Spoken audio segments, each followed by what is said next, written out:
Happy New Year, YouTube friends. It's New Year's Day. It's about 10 o'clock in the morning. I was just settling down to do what I do every day when I just thought it's a beautiful day outside. So I fed the hens and the goose, and I filled the bird feeders, and I fed the cats. I found some leftover Christmas scraps in the fridge. They really enjoyed them. And then I thought, I'm working on a project today. I'm really enjoying it, and I want to get it finished in the next couple of days. So I'm going to do a couple of long days on it. It's a quilt project for someone who commissioned me to make a quilt. It's lovely. The flying goose quilt. I really like making that quilt. Anyway, I was going to set to put some good music on, or a couple of movies, and just stitch, because I'm at the hand quilting phase now. I thought, I can't start just yet. I've got to go outside and enjoy this beautiful sunshine. So I've walked round the dam. I've sat here many times actually, and sometimes I've turned the camera on and had a chat with you. And these trees that I'm sitting underneath here is the rookery for the farm's rookery. There's a big tradition that if the rooks ever leave the farm will fail. So I'm going to tell you a little bit about this rookery. Because this big load of trees here are Scots pines. And I moved into that house there in 1986, March the 1st, 1986. And the front woods there, where now my hens are, and where, I just leave it to go wild. But the front woods looked like this. They had 20 Scots pines growing in them, and that's where the rooks lived. So the rookery was right in my garden. And yeah, rooks are great, all of that, but the noise was completely and utterly overpowering. So at night time, when all the rooks are coming back together again, they make a huge amount of noise. It's not noisy now because they're all out and about feeding. In fact, some of them are probably eating the corn I've just put down for my hens. What can you do? But in the springtime, when they nest, when they make their nests, firstly, that's really quite a busy time because they're not away. They're away collecting twigs and so on, but they're always there in the treetops building their nests. They're amazing nests. Just, they fly in with a huge twig, but they know exactly what they're doing with it, and they place these. In fact, they're probably reinforcing last year's nest or whatever, building a new nest, because they do. The same pair build the same nest and live in. It's a very sociable society. Rooks. It's called, the collective noun for rooks is a parliament of rooks. I think they're more civilised than our parliament at the minute. But anyway, that's as maybe. But in the springtime, when they lay their eggs and the chicks hatch, so the chicks make a completely different noise to the adults, and they are crying for food all the time. So one nest might have, 3-4 chicks in it, and the parents are going backwards and forwards to feed these chicks. What a noise they make in between times. It's like a really high-pitched, it's a very high-pitched noise. And, on a rookery this size, I don't know how many rooks are there, 500? There may be that many, more even. Well, it used to drive me slightly insane, but there was nothing I could do about it because they lived right there in those trees.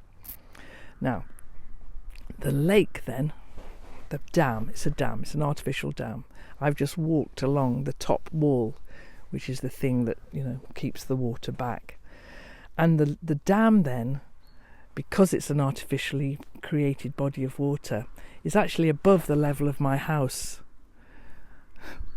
which is weird, which is why I always say, I'll take Eileen up to the lake for a swim, because I have to walk her up the side of the dam to take her for a swim. So that means then that my garden in places, especially in the front woods, is very damp. It's very wet indeed. Because it's below the water table, and that water just seeps in. Sometimes you can be walking along in the front woods and actually walking in 2 inches of water. So over time, the Scots pines that were growing there, their roots were in soil that was a bit like a sponge. It was like a sponge. And so when there were big storms, the trees would all move, but the trees in the front would really move. And if there was a really big storm, then 1 or 2 of them would always come down. But there were still enough there for the rooks to make their home and feel like that was where they lived. Until one night, the 4th of February, the 3rd and 4th of February, that night of 1990, when an enormous storm, a huge, enormous storm came and blew down more than half of the trees. Really, it was an amazing storm. It raged all night long. And something else was raging all night long then as well, because that was the night that my youngest son was born, and he was born at home here. So while the weather was raging outside, other storms were going on inside. And my son, whose name is Owen, my son Owen was born on 5 o'clock in the morning on February the 4th. Well, all that storm damage to the trees had actually damaged the electric cables so that there was no electricity. So there was no electricity in the house, and there was a brand new born baby, just born. He was fine. He was warm. I was keeping him warm. But we hadn't any electricity, and there were 2 other children in the house. There was no electricity. And I remember phoning the electricity company to tell them that the electric was out, properly out. There's nothing we could do to fix it. And the guy on the phone said to me, yes, madam, I understand everybody's been phoning us about the electrics being out. And I said, yes, I'm sure they have, but I'm not sure any of them have got a 3-hour-old baby in the house. Well, they were round within the hour.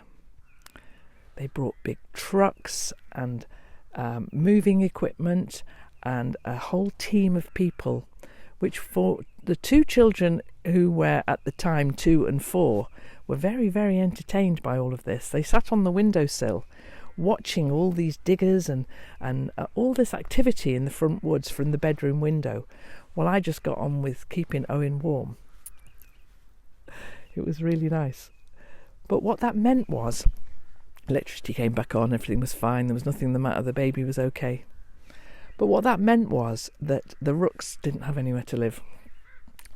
And this whole thing about when the rooks leave a farm, the farm will fail. Well, it was February and they were coming up to their nesting season, and I'm guessing, if there is communication between them, and there must be, why wouldn't there be? Well, they just all set up home here. And now they live here. It's very peaceful at the moment.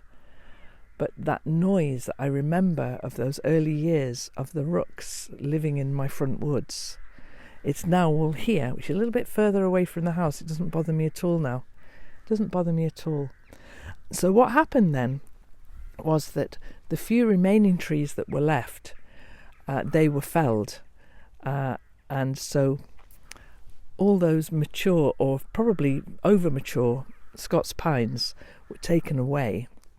And what that meant was that the little struggling trees that hadn't been allowed to get anywhere near the light because of these pines, they just started to grow. And now I've got rowan and holly and birch and willow. I planted the willow. I can't say that, the willow's a bit of a weed, really. But all those trees, those second-story trees, the ones that when allowed to thrive, they were stunted and not doing very well, they're all growing really well now.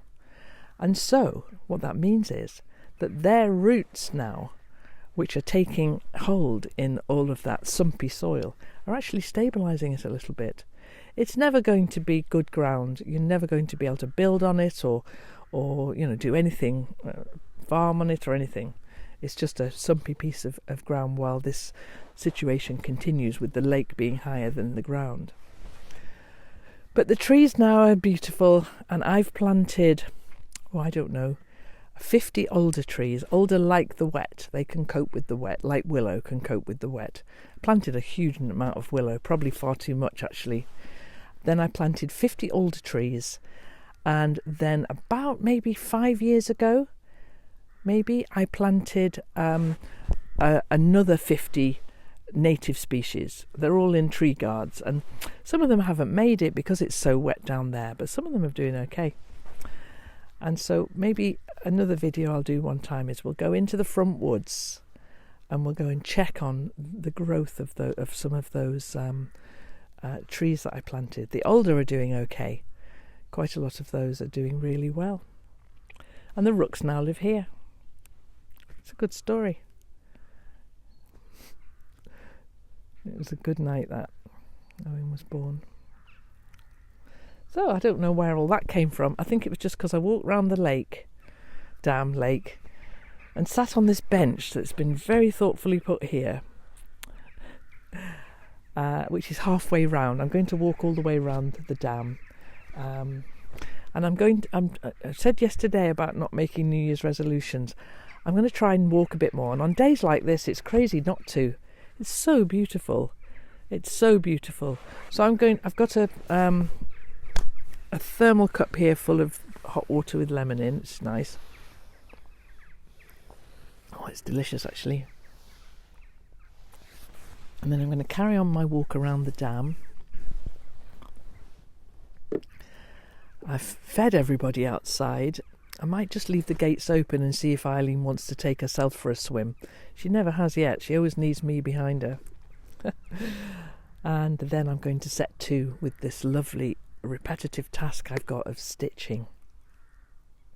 Thank you so much for all the Happy New Year comments yesterday. What a lovely lot you all are. Lovely.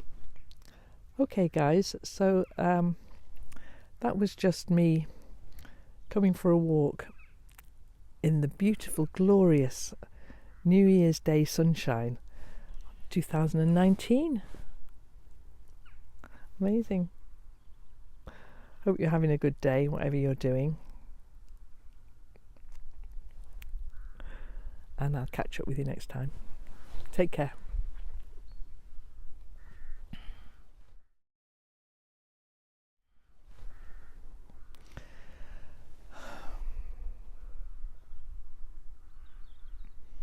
The sun behind your eyelids when the sun's strong like this, it's amazing. It's got some warmth to it as well. Funny old planet.